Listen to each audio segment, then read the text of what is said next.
Welcome to Insights, the podcast of Forerunners of America, where we're here every time to warn the nation from a biblical perspective, and then how we as Christians can respond in faith and make a difference.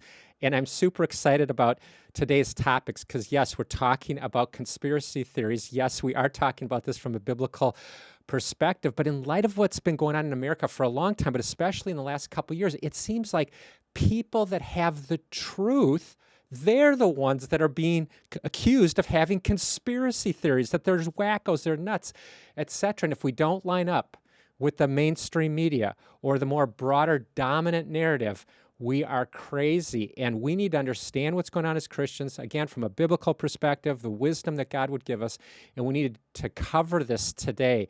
It's a now message, even in light of our nation, which we'll get to later.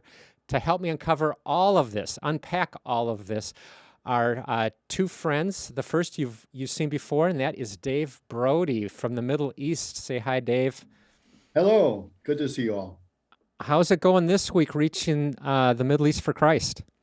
Yeah, we've been making friends and visiting people, and there's very much of an openness here.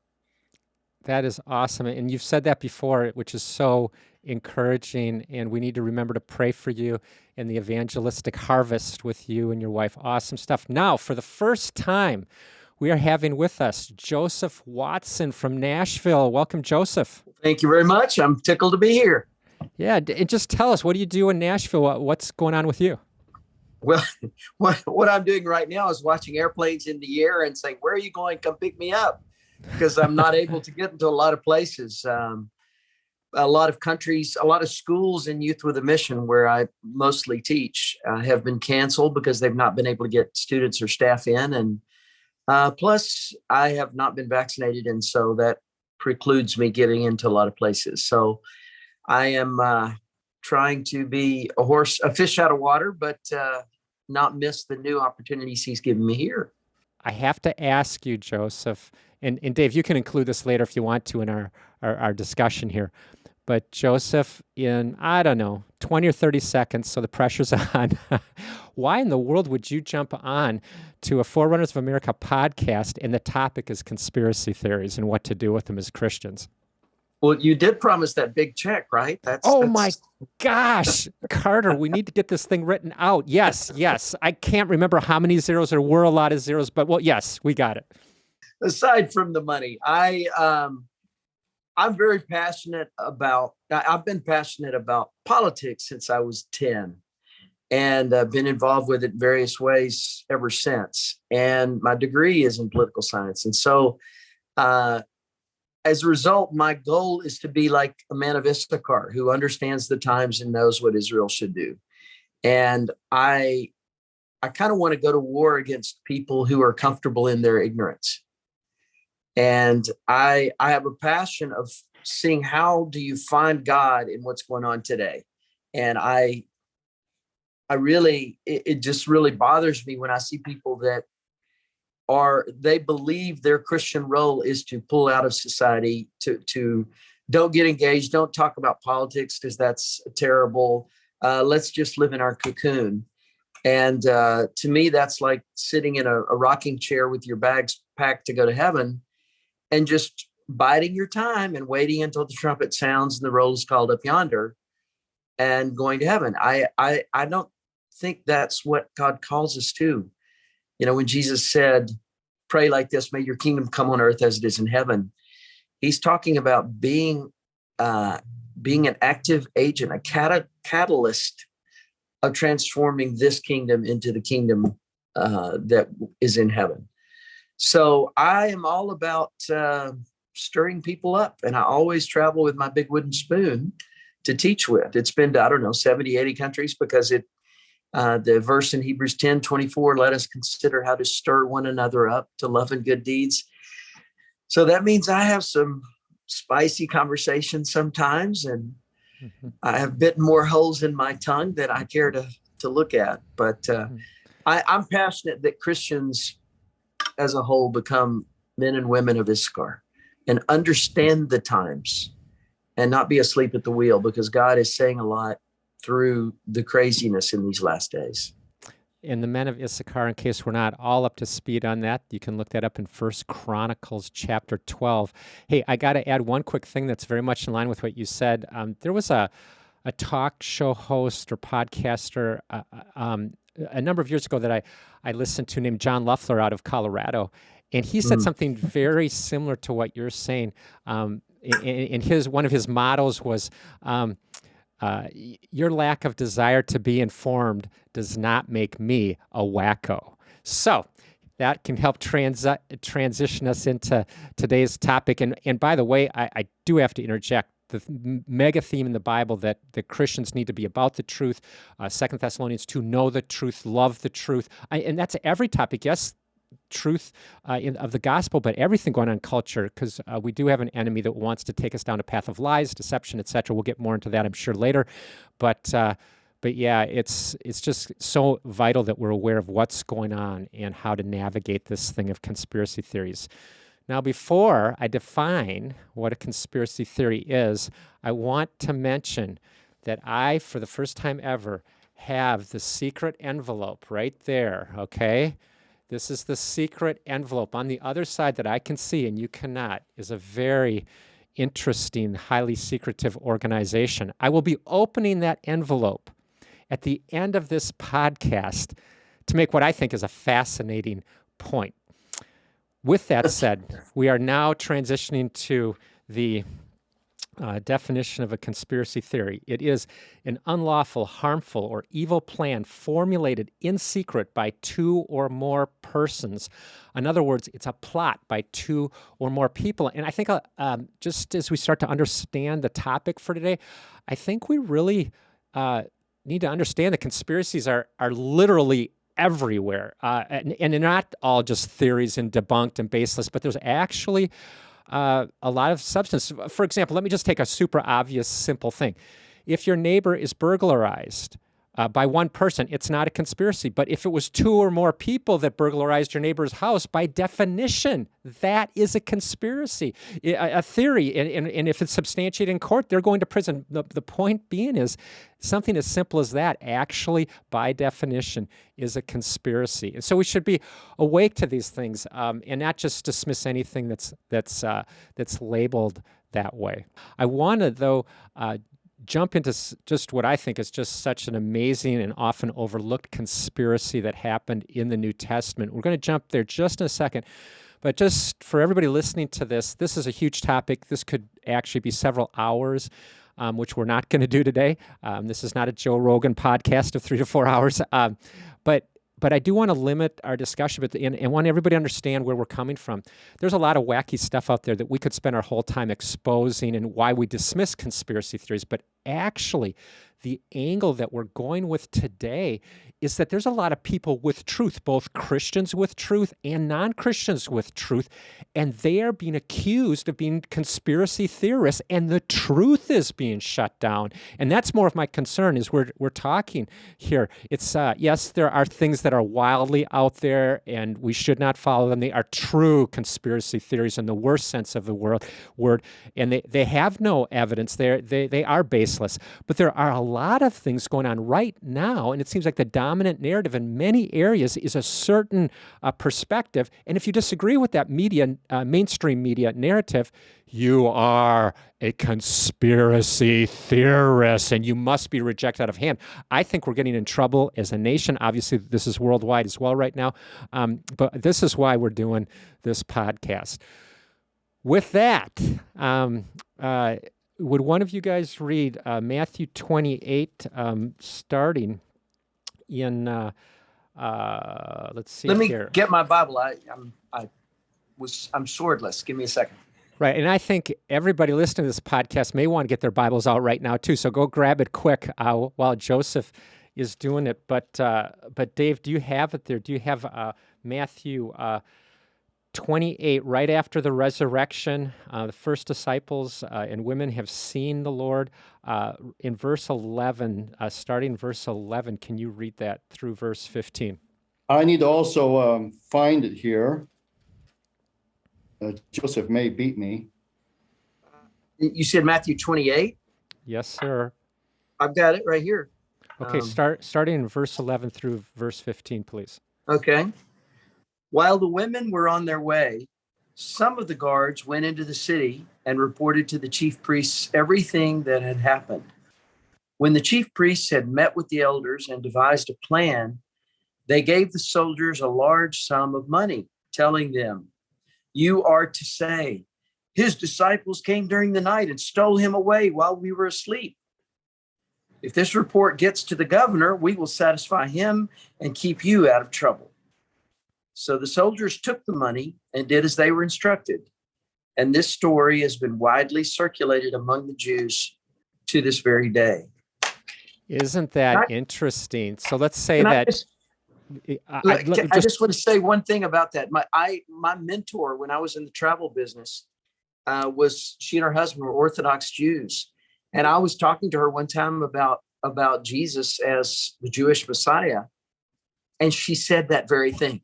She said, "Oh, it's already been disproven that his body was taken from the tomb by his disciples." Already been, said that proven that it was taken from the tomb. He didn't rise from the dead. From the very moment that Jesus rose from the dead, they tried to flip the script. Not that there's no connections to what's going on in our world today. And then you're saying that even among Jews to this day, right now, that they believe in this conspiracy theory. Fascinating. I wanted to say that as part of that let's say Matthew was written roughly 20 or 30 years after the resurrection. He's saying this is believed to this very day. This is the dominant narrative coming from the religious leaders, the people in authority. Here we are, and it's not true. Again, pulling it back toward Matthew 28, and what did the disciples do? Well, they said, okay, there's a dominant narrative out there, and we're seen as the ones believing in a conspiracy. But if you jump into Acts, they did not care. They started preaching the truth. And they said the resurrection really happened. We saw it with our own eyes. And for those of us that are following the truth, can understand different sides to different issues, we need to do the same thing. We cannot be silent. And okay, so there's people that disagree with this. Big deal. It's about the truth. Well, I was thinking about how lies and truth are diametrically opposed. And Jesus is the truth, and Satan is the father of lies. And they are going to try and battle each other, the two kingdoms. And I was trying to think about what is the kind of the overarching strategy to lay over this conspiracy theory topic about how the enemy tries to stop truth coming out. And I just came out with, I'll just say these real quick and we can move on past it. But first thing he'll do is ignore the truth. Someone speaking truth. Then he'll mock those speaking truth. He will distort what they're saying or take out of context. He will be a fearmonger to say, well, now, if you believe this is the fearful things that will happen. He will attack the person, the messenger. He will try to silence the messenger. Let me dox you so that everybody knows where you live. Let me close your accounts. Let me do this, and this. He will accuse you, your motives, and say they're different from what they truly are. He will out and out lie about what you're saying. And if all of that doesn't work, what he'll do is flood with competing views so that your voice is just one of many others, and what you're saying can't be heard. And so what was the marquee in front of a theater someone had on Facebook yesterday? I saw it was something like, we have a flood of information, but we have a desert of truth out there. Wow. I've often said, and not related to this topic necessarily, but I've often said in my teaching that Satan does not need to win an argument. He just needs to sufficiently confuse the argument. And exactly. Wow. That's a good thorough list of I certainly have seen the ridicule. I mean, even Jesus himself was in a sense ridiculed for being a conspiracy theorist, because in John 7, he was in the temple talking to some of the Jewish influencers and leaders there. And at one point, Jesus said, "Why are you trying to kill me?" And they said, "You are demon possessed. Why do you think someone's trying to kill you?" They just like, kind of like saying like, "You conspiracy theorist, what are you talking about?" But then later in that chapter, some of the common people of Jerusalem are saying, "Hey, isn't this the man they're trying to kill?" And yet here he is teaching openly. So even if Jesus himself was ridiculed in this way, how can we expect any different for ourselves when we speak the truth? Exactly. Okay. That's why the Beatitudes says, "Blessed are you when men say all manner of evil falsely against you for my name's sake." Truth is always going to be opposed. Here's a big lie we believed, is that the price we pay for walking in fear is less than the price of believing truth. They're both the price. Right. They're both the price. They both lead to death, but when you die believing truth, it leads to resurrection. When you die believing fear, it leads to eternal, hell. Well, you need to include that in one of the books that you're writing, Joseph. That's worth the time of this podcast right there. Hey, we want to get into modern examples, and probably I'm thinking a lot of examples just recently with COVID in the last 2 years and these kinds of things. But before we do, Dave, you've got such a deep well here on this topic. Is there anything else from the scriptures you just want to highlight in helping us acclimate? Because I don't know about you, but I have never heard a sermon. I've never even had a teaching on what we're talking about today in this podcast, which is conspiracy theories. And if there's ever a guy to give that or do that, it's you, Dave. Anything from the scriptures before we move on to the modern day issues?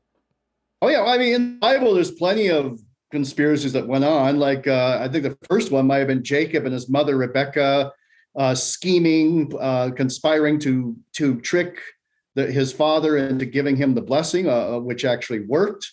There was Joseph's brothers who conspired together to either kill or kidnap him. They were kind of not in full agreement, but they eventually, as you know, sold him into slavery. And then they conspired together to cover it up, using goat's blood with his garment.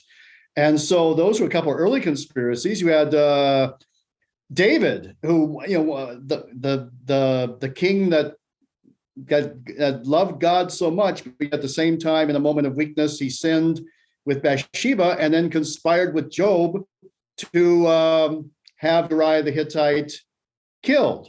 So if even a good king like David can do something like that, you never know what others could do. There was Absalom's conspiracy. There was the conspiracy to kill King Xerxes, which was uncovered by Mordecai in the book of Esther. There was okay, Dave. I think we're getting the point here. If you go through every single book of the Bible, we're going to be here for like 10 hours. But that point is really good. Keep going.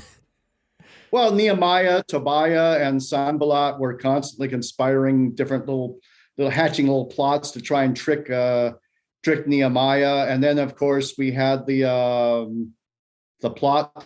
conspiracy to kill Paul, which was a secret oath they all took to do that, and others. There's assassinations and all sorts of things that went on. So it's interesting that people who say, "Well, I'd like to believe in what's biblical and what's real. I don't like to fly off with conspiracy theories," but yet, if you are biblical, you should at least be open to the possibility that, yes, there are people in power who would do that. I want to tack on to something you said, Dave, because that was interesting. The examples you were giving, you were saying so-and-so conspired to, so-and-so conspired to. And that gets to the heart of what a conspiracy theory is. It comes from the word conspire. And it is, some of the examples you've given, Mark, are conspiring to do evil or to distort truth. And some are considered conspiring because they're truth and trying to reveal truth to people. So another word for conspire might be to influence or persuade. And we're all called to persuade, and we will all be termed conspiracy theorists, just as Jesus was. And it all comes back to how much fear do we have on the inside? How much are we willing to hold on to truth and take the ridicule. Let me just ask this in light of that. We all need to ask this to ourselves right now. Is the truth worth fighting for? Is the truth worth the sacrifice I have to pay? And you already answered that a few minutes ago, Joseph, but it is worth it.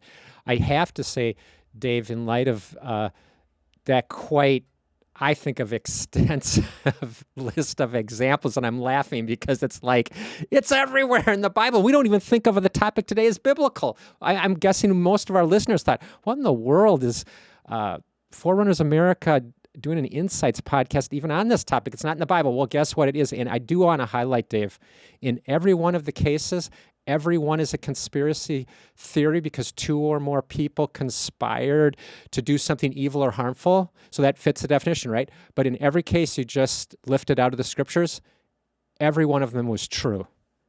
But were they embraced it as true by the broader public at the beginning? Probably not. So, okay, right. So we got to just flip the script here on what is going on in America. And again, this is in the world too, but in America, we're just like, oh, somebody that's a prominent figure, and somebody then quoted him through the mainstream media that's a conspiracy theory, therefore immediately dismiss it. The person's a wacko. We have to flip that script. That is not how often truth takes a long time to emerge and to take hold. With that, so we don't have the longest podcast ever, I'm turning us now to these current conspiracies or issues, because I believe Christians need to sort this out now. There's too much at stake, as you said a minute ago, Joseph, for not believing the truth and understanding the truth and helping our churches understand the truth, and then even beyond our churches, I hope, as well. But before we do, I have to kind of bridge the gap between all the biblical examples and kind of get a little bit more contemporary here with kind of a fun example. Before I give that example, I just want to say we're getting closer, everyone, to the secret envelope. It's coming. Okay. But this is where I want to have a little bit of fun. Area 51.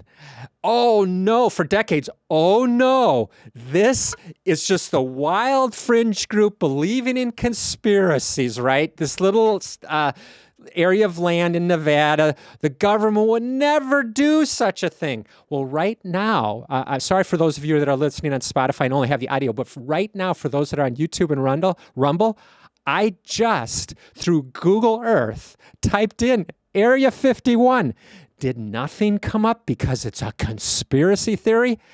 No, I'm showing you right now on the screen. This is an aerial shot from a satellite from Google Earth. Area 51. So anyway, that hopefully can bridge us from what was seriously dismissed by our government, largely by the media as well, for decades.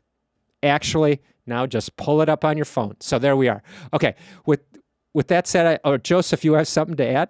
Yeah, I was going to say about 2, maybe 3 years ago, John Stossel on Fox News, he had a program where he looked at the 10 biggest, quote, conspiracy theories of the last 15 years.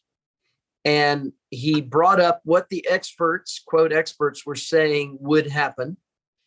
And then he brought up the reality of what really did happen. And he went through swine flu and bird flu and mad cow disease and whatever. And all of these doctors and all of these experts were presenting the most dire consequences, and everybody, and then how the media would just take in every word they said and willingly spread fear, because fear sells. In the media, that's their first language, is fear. And and what he came back with was that not one of them was even in the ballpark close to what was fearfully presented. And so, but we never do that. The media will never go back and look at what they presented, with bated breath, that we should all be afraid of. When it's been disproven, they're on to the next one. And they hope you don't notice that way back then, they were leading us all astray. Right. And so somebody was saying, of course, I don't have time in ministry to chase this ball, but somebody was just saying to me not that long ago that all of the conspiracies, or more or less all of the conspiracies of the 1980s, have now been proven as fact. And so With just some of that stuff rolling around out there, let's try to talk about this. And if we could, let's do it through talking about COVID. And I'd like to actually introduce here just a short clip from Joe Rogan. And Joe Rogan talks about all kinds of topics that just even 9 months ago, this is very current from Joe Rogan, just 9 months ago, how so many things related to COVID, the script has flipped. And so let's listen to that now. The problem I have with the term misinformation, especially today, is that many of the things that we thought of as misinformation just a short while ago are now accepted as fact. 8 months ago, if you said, if you get vaccinated, you can still catch COVID and you can still spread COVID, you would be removed from social media. They would ban you from certain platforms. Now, that's accepted as fact. If you said, I don't think cloth masks work, you would be banned from social media. Now, that's openly and repeatedly stated on CNN. If you said, I think it's possible that COVID-19 came from a lab, you'd be banned from many social media platforms. Now, that's on the cover of Newsweek. Yeah, isn't that interesting by Joe Rogan? And so what do you guys think? Like, what are some of the areas that have where the script has flipped here on COVID? Well, certainly on the lab leak theory, which was totally put down, in favor of the bat soup theory. And now we know that Fauci and like 11 other scientists had a teleconference in which it was stated it was likely a lab leak and likely genetically modified. And yet, and the House committee, Republicans in the House committee just recently released emails between Fauci and his boss, Collins, where they were actually talking about suppressing this finding that it was likely a lab leak. And the suppression was not for evidential reasons, but for political reasons, it seemed to say in these emails. Mm-hmm. Yeah. So if I can just read the exact quote from that, I'm glad you brought that up, Dave, because if you didn't, I was going to, because it's just really fascinating in terms of what's just recently come up. And some interesting quotes here from a couple guys that host a show called Truth Over News, and I actually like that title of their show. We don't need more news; we need more truth, right? So anyway, but this article that was put out there by the Epoch Times is very carefully, with the quotes and stuff. It explains that these emails that they had previously got their hands on were 95% redacted, meaning they were just grayed out, deleted areas because of classified information. But now they have released almost all the information, so they're not 95% redacted anymore. And it's clear that the conversation from top advisors to Dr. Fauci said that 60 to 80%, they were sure that the COVID virus had originated from a laboratory. In other words, it was not from nature, and it just it had a natural cause. Mm-hmm. This thing had been juiced up, as we've heard probably many of us now, through genetic manipulation. Yeah. And so, the gain of function research, all that kind of stuff. So, I mean, that's interesting of itself, but wait a second. Again, this is practical. Always, we need to slow down. What's really going down on here? And what we need to ask here is not just that. So here's the truth, that Fauci was being advised to go with a totally different narrative than what he did from the very beginning.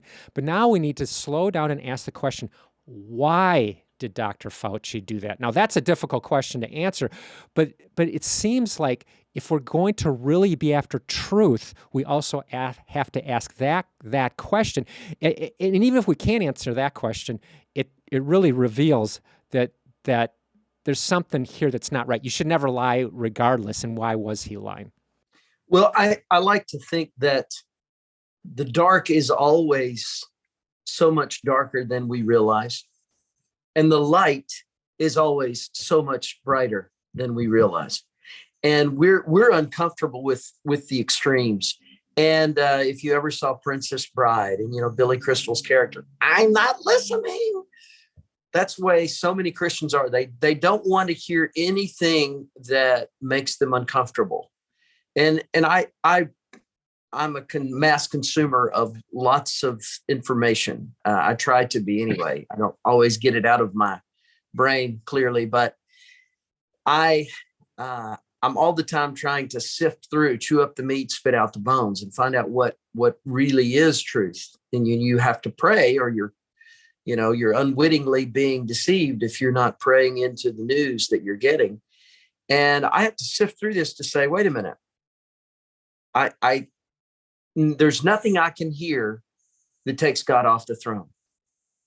There's no darkness that the enemy's about, whether it's pedophilia rings involving the highest levels of government and media and et cetera, whether it is incredible corruption about assassinations and about wag the tail of the dog or wag the dog events to distract from other things. God is bigger. And Jesus, I get back to the thought that where Jesus says, do not let your heart be troubled. Believe in God, believe also in me. And so when I'm all the time, when I'm taking in this stuff, be careful what you let in, whatever is true, honorable, whatever, think on these things. But still, I need to know, because Paul says, I don't want you to be ignorant, brothers, of the devil's schemes. And he talks about in Ephesians, expose the deeds done in darkness. Okay, so what do you say to somebody that says, okay, but this is more of a secular argument, like let these other people over here kind of sort this out about COVID and all these other issues and so forth.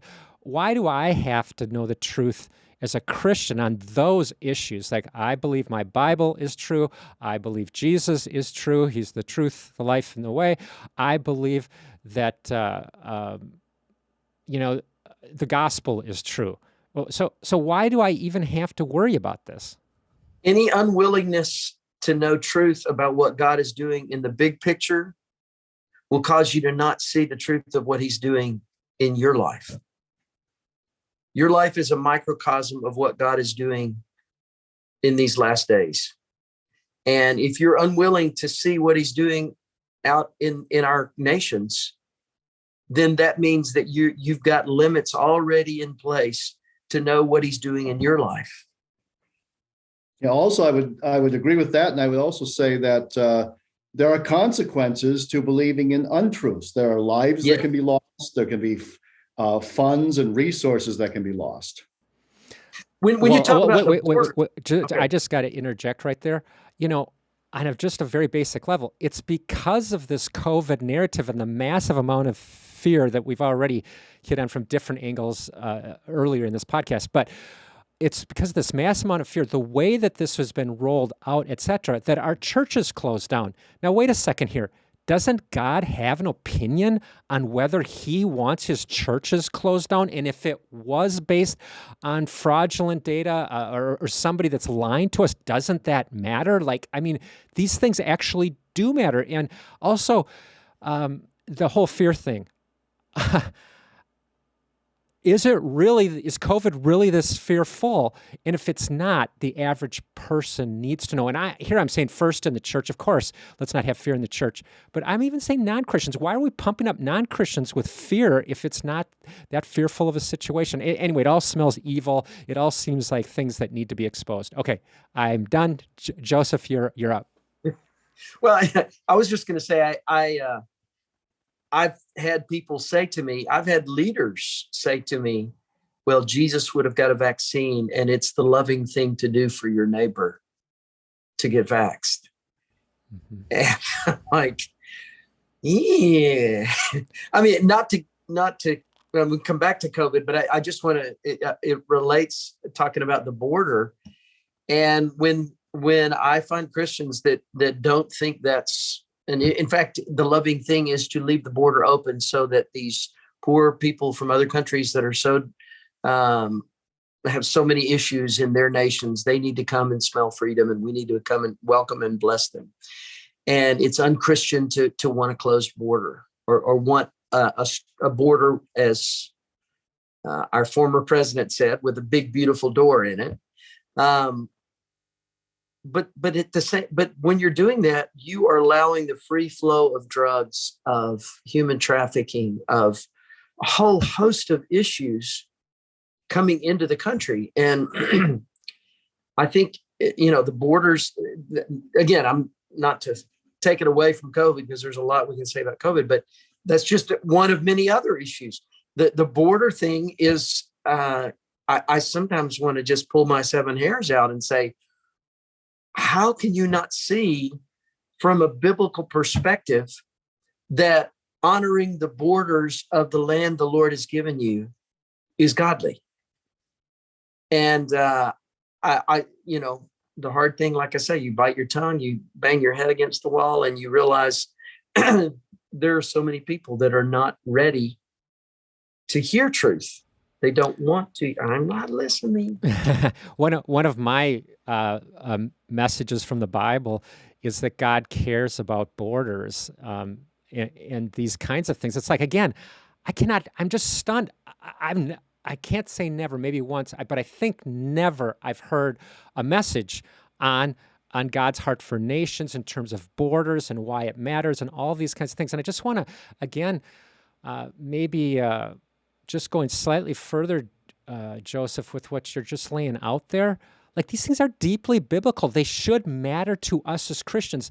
And I'm laughing because now I could get really conspiratorial related to globalization. But here's my point, is that if we don't understand as Christians God's heart for individual sovereign nations and how he puts borders in place according to Acts 17, verse 26, quoting Paul here. If we don't see any of this stuff, we just keep running on to the next thing as Christians and not engaging in the truth, exposing these conspiratorial things that are going on right underneath our noses. And Dave, you said it, when you were going through all those scriptures, example, right underneath King David's nose, he had Absalom try to run a conspiracy to take the kingdom. And he also had another son, Adonijah, try to take the kingdom. You don't think God cares about these things? They're right in the Bible and they're happening today. Well, what's the old adage they say in the military? In war, the first casualty is the truth. And the battle we're facing today is not a left-right, progressive, conservative. It is a battle for truth. And it's on that field where the battle is happening. You got one team over here that's all about, that walks in faith, and one team over here that walks in fear. And sometimes you have people that are Benedict Arnolds from the truth camp. They go over to the fear camp. And it's so subtle, they don't even realize they've switched teams, that they're a turncoat in the battle for truth. And they're echoing out of their mouth. So many people, because the Bible talks about how even the elect will be deceived. And there's so many Christians that don't realize they have been they're the frog in the pot that, right, slowly been boiled, and they don't realize until it's too late for many people that the consequences of what their belief system is not pretty, at the least. So well said. And I want to circle back a little bit more on Fauci and maybe one or two other things related to COVID, because it does matter. I feel like the father of lies, who is a biblical figure, right? I'm just saying the obvious, but it's like we never talk this way in the church. We need to start talking this way.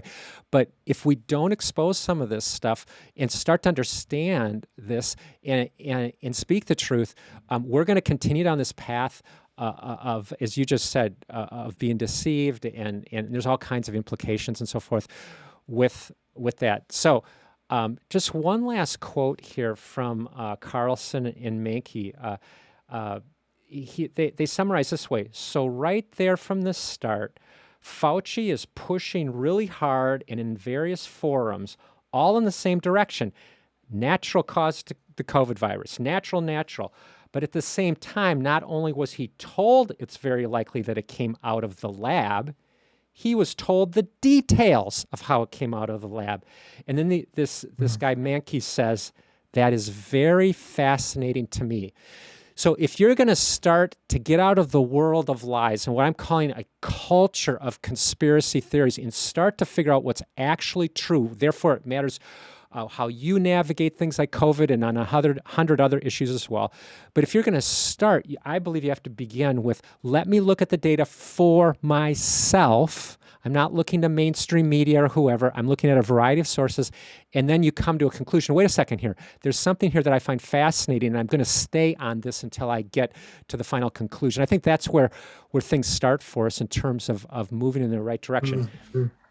Well, I that's a good approach, because I think if I had not gone to full-time Christian work, I might have been a detective because I like to investigate. And so a number of times I've watched the official news story, and some intuitive feeling in me thinks, I don't know about this. And sure enough, as I research, I discover there are lots of different facts and perspectives that are not being given there. So what I try to do is simply to follow the evidence wherever it goes. Even if it goes against the flow, I'd rather follow the evidence than just be a mannequin and just be dictated to as far as what is truth and what's not. And we can't talk about excuse me, we can't talk about conspiracy theories without mentioning the phrase cognitive dissonance. Right. And when every conspiracy theory, if you take it to its logical conclusion, there is a point for all of us where, okay, to go past this point is cognitive dissonance. I'm sorry, I'm not prepared to go there. I'll give you a classic example regarding COVID. If you take it to its, if you keep going down that rabbit hole, Alice in Wonderland, how deep is the rabbit hole? Or taking the red pill. Yeah, there you go. If you keep going down that, the idea that COVID, both the virus itself and the vaccines and all of, everything that has been purported to stop it, and also the treatments that are given in hospitals that people have died from. The bottom line of all that is that there was an attempt to knock out a chunk of the population of the world. Now, if you say that to people, they don't want to go there. That's cognitive dissonance, because they don't want to believe that the dark is as dark as it really is, because they're not prepared to see the light as bright as the light is. Hey, Joseph, trying to kill a big segment of the world's population, that is a hard thing to prove. I don't know if we can handle that one on this podcast. However, you're saying that personally, you are persuaded that there's something far darker, far more nefarious that's at the root of this thing. Well, I'm saying that whether that's true or not, I think you can safely say that the enemy is having a lot of victories through COVID. At the very least, he's causing division among believers. That's just for a start. But there are millions of people that are dying. There are millions of people that are having all kind of health problems with this. And I think if we can't lay these negative consequences at the feet of the enemy, then what is our concept of the enemy? The way I read it, he comes to kill, steal, and destroy. That is, and forever will be his modus operandi.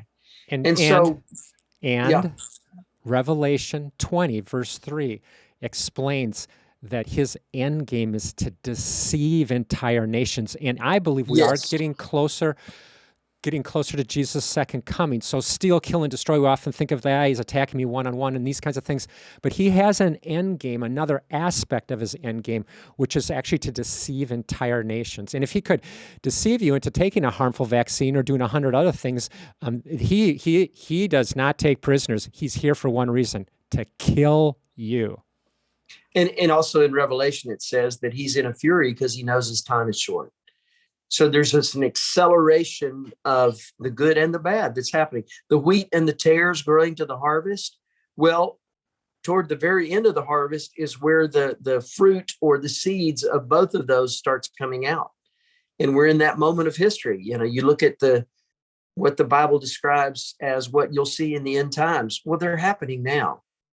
Paul gives Timothy a list of 19 things, and 30 minutes on the internet, and you can prove every single one of those are happening right now.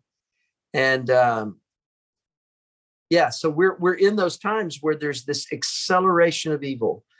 And if Satan wants to kill, why would he be satisfied with a small number that he could kill? Why wouldn't he be satisfied?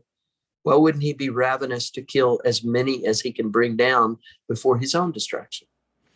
So very controversial here. Obviously, you're not just talking about COVID, the virus killing people. You're specifically talking about the vaccine itself killing people. And I think I'm going to put a link in the description of this, and maybe we can put a couple links like what you were just talking about too, about these 19 areas, because things do accelerate right before Jesus returns. There's far more evil, and there's I believe far more anointing and power upon the body of Christ at the same time, those that are truly in alignment with Christ. But what I wanted to say is that I just recently saw a really short video, a montage of soccer players around the world, 108 of them. I mean, these are some of the most fit people, hardly any risk of COVID leading to death in their cases, but this montage video showing how 108 professional soccer players from around the world were collapsed on the field. And it's really disturbing to watch this. And it's like, now, why is this not on the mainstream media?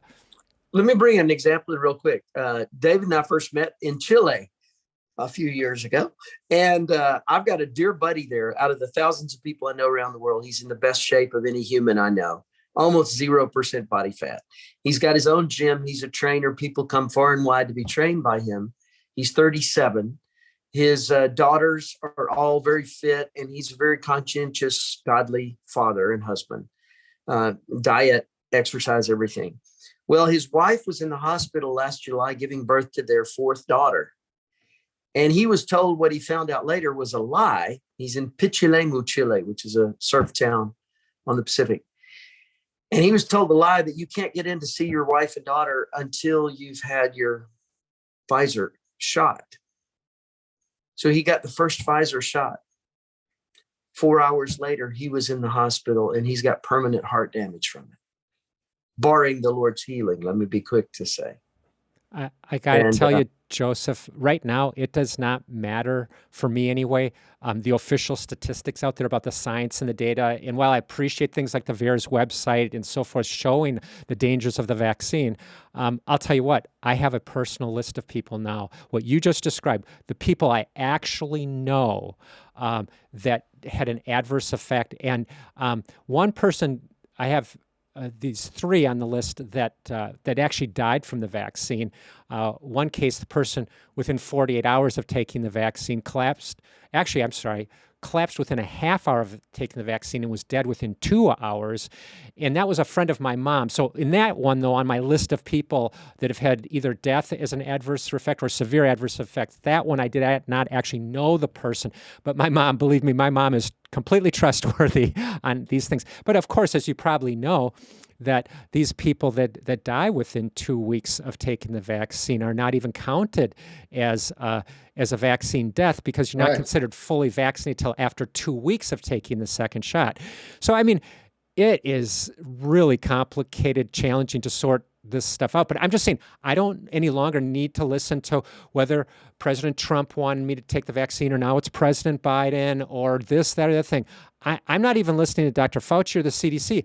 I'm just looking at the list of people that I know personally or from very credible sources like my mom in that example. And the list keeps growing of people that have just gotten nailed by this thing. What have you seen in the Middle East in terms of reactions to vaccines and things? I've tried to spread the truth about this. A few people have mentioned to me relatives who had a bad experience with the vaccine and say they're not going to get any more shots because they don't sense it's good for them anymore. Wow.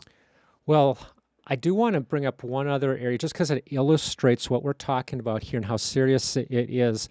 And it's just one very specific small example amongst, I believe, to be hundreds, if not thousands of examples of how the quick thing that happens is you have the truth, you're trying to get the truth out there the best of your ability, but then you're labeled by the mainstream media and certain people in the government and elsewhere.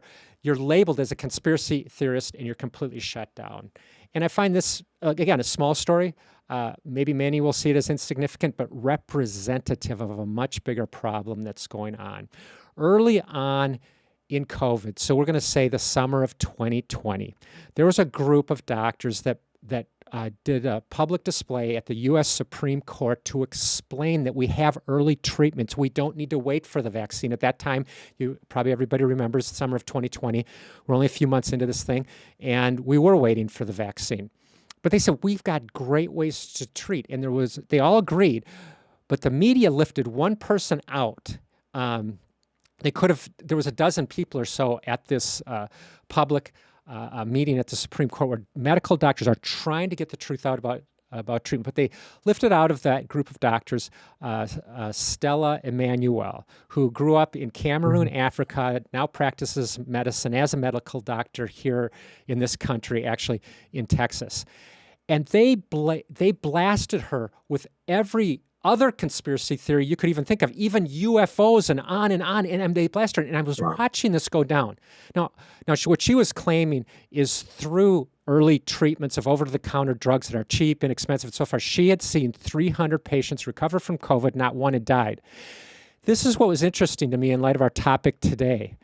They blasted her as a conspiracy theorist and that she believed in UFOs. But I didn't care about all the other things. And they blasted her and accused her of these other things as well, of other conspiracy theories as well. And she's you can't listen to her. So she's completely thrown under the bus. However, she said 300 of her patients recovered. All I care about, I don't care if she believes eating hot dogs and eating ice cream and hot dogs will cure you from cancer. I really don't care. What she said was 300 of her patients recovered. Everybody should have stopped and followed up on that. And I never found one follow-up piece in any of the media that either proved her as saying the truth or that she was lying. It could have been just a conspiracy theory that they could have totally debunked. They basically attacked her as a person, and then everybody moved on, and then nobody's listening to her. But to this day, I still wonder what she said, was it true? And many of those America's frontline doctors have paid a heavy price. Some of them were discredited. Some Dr. Simone Gold, I think's her name. She was fired from her position. Several of them have been fired from hospitals, and they end up starting their own medical facilities. But I just want to, if I can segue real quick for just one second, to talk about, regardless of what you think of Donald Trump, there were several things that he said years ago when he was president, and he got massively ridiculed for and mocked and everything, that have come to be true. Like when there was famously this in the last week or so, they've replayed the interview that was done by Leslie Stahl, in which he talked about how they were spying on me and the campaign. And Leslie refused to believe it. And she was just, I can't believe, no way, you're crazy. Well, now it's true. It's come out. And she used that term. She said, well, I don't believe we this is 60 Minutes. We don't believe in conspiracy theories. Yes. There's Exactly. the accusation, the common accusation again. And that's the thing. When the truth comes out, those that are the messengers of conspiracy theories, they will never own up to their hand in spreading lies, because they don't see it as lies. They see their duty. They don't understand those who are spreading lies. They don't understand whose bidding they're doing. They don't know that by disseminating lies, that they believe they are doing a good thing. Just like Apostle Paul, he was Saul. He thought he was doing God's work by killing Christians. And those who are the vessels where the enemy can spread lies, they don't realize they are being used for that purpose. Okay, so this podcast is not about proving that a conspiracy theory is debunked or proving that it's true, and it's actually something that we need to really lay hold of as the truth.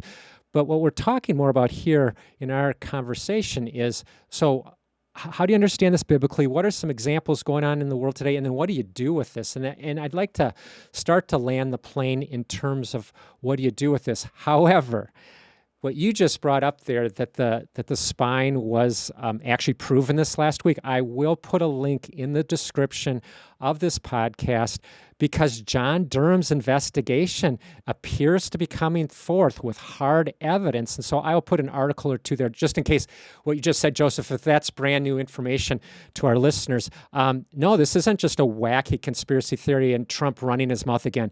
This is special counsel John Durham saying there's significant evidence going on implicating Michael Sussman, an attorney for Hillary Clinton in this group of folks. Like, you have to weigh this stuff. It matters in terms of even who we vote for on the next go around. And again, I keep coming back to, why should we care about this as Christians? Well, there's more righteous people that run for presidency, and there's less righteous people that run for presidency. I want to vote in somebody that's more righteous, and if there has been stuff that's been going on and lies and all this kind of stuff, I want to know about it. I believe it's part of, like you said earlier, the overall worldview in terms of what God is doing and what we need to be attuned to. So let's transition here in terms of more practically. I think we hit some practical stuff along the way. But more practically, how do we as Christians, and I guess some of this could be true for anybody, but we're focusing here a bit more on Christians, how do we navigate this culture of conspiracies, whether they're true conspiracies, they get exposed and they actually are true, or they actually get exposed as debunked, baseless, unsubstantiated, and there truly are just wild, wacky conspiracies. Either way, what do we do? How do we navigate this? Well, as I said before, I think one thing is we need to follow the evidence where it goes. We need to fact check ourselves. I mean, sometimes a conspiracy sounds so interesting and so wonderful in a sense because it supports our side that we just want to jump into it. But we need to first really look at the validity of it. And there's been some that I wanted to believe, but I discovered, no, that's not, that particular aspect is not the case. So we need to be careful, but yet at the same time, be ready to go against the flow of the world and stand up for what's true calmly and lovingly. And I think with that, we need to be lovers of truth. And that's a constant tacking in the wind. Like if you have a sailboat, you will go a certain direction and we think, okay, now I'm on the absolute truth path. And the Holy Spirit say, well, actually, you're off just a degree or two. Let's tack back into the wind. And so I feel like the place for prayer to start is saying, Lord, I want truth to be revealed not only in the public, but to me. I want to have a heart that loves truth like you do. And secondly, help me to see truth and then help me know justice. Yeah, and just backing up a little bit, I think we can really help the body of Christ understand that just because you hear the accusation conspiracy theory, or just hear it not as an accusation, you just hear that phrase referred to somebody, that doesn't mean that we immediately dismiss it. It is time, as you guys have been saying, to look at different sources and to discern, evaluate, and so forth. And as already has been said, it's really interesting just to think of how truth often starts as this tiny minority voice. That's the nature of truth getting out. Going back to the conspiracy we highlighted at the outset in Matthew 28, the disciples, they were part of a tiny minority, and there was a dominant narrative out there, and it made them look like conspiracy theorists. They were... The guards were bought off that Jesus stole the body. So for us today to understand, hey, I'm part of a small minority, but if I've really been shown convincing proof, I'm going to stand on the truth and I'm not going to be intimidated. Just again, backing up, I think a lot of things going on in our culture require much more discernment. Well, along with what I was saying before about we need to pray for truth to be revealed and justice to be served. A big part too is we need to be praying much for wisdom. Who do we tell? What do we tell? When are we silent? And that is not an exact science. And that's a battle for me. When do I shut this up? The Bible says wisdom is being slow to speak, quick to listen. I've kind of got it reversed. So I've been on a lifelong thing of trying to curtail this and open this. Mm-hmm. Yeah, I too. I feel like I have to just sense when to speak out, when to just let it pass. Mm-hmm. Yeah, there's wisdom there. We can't fight every battle. We can't confront every person, and nor should we. And that's really, really well said. Well, thank you both for joining me here on Insights. I hope there was at least some new insights for people, and I'm really grateful for what you both contributed, and hopefully we can do a better job here of navigating what is really a lot of confusion. That's something we didn't get to today, but boy, the prophets talk about confusion in a culture, and that shows how we need to humble ourselves before God and seek Him as the truth. Well, now it is time for the revealing of the contents of the highly secretive envelope. Yay! And again, it's just going to be another illustration of wild conspiracy theories. At least that's what they were thought of for a long time until the truth came out. On this side of the envelope, it says Trilateral Commission. Now, when I was in college, I wasn't interested in conspiracies. I didn't even understand conspiracies. This stuff was not on my mind at all. I just thought of everything is good and right and the world is great. Okay, now what I'm doing is I'm pulling out of the envelope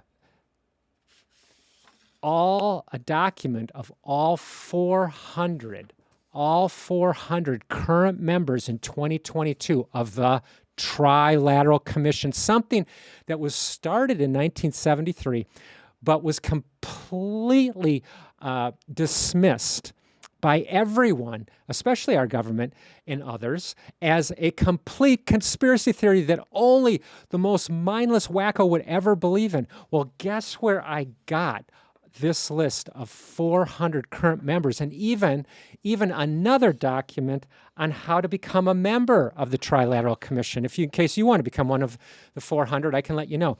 Well, I'd like to say I did something exciting, like I was in a helicopter, black ops, and they lowered me down in a rope, and I was in Europe, and somehow I got my hands on the 400 names, and actually their current roles and positions and so forth. But actually, all I did is I went to the Trilateral Commission website.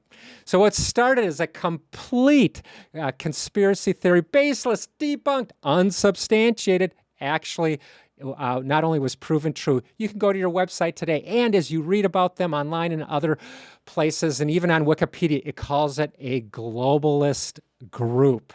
And so there we are. We never got a chance today to talk about conspiracies related to globalism, but Trilateral Commission, what began as a conspiracy, now you can just visit their website. And oh, by the way, maybe you want to apply to be a member.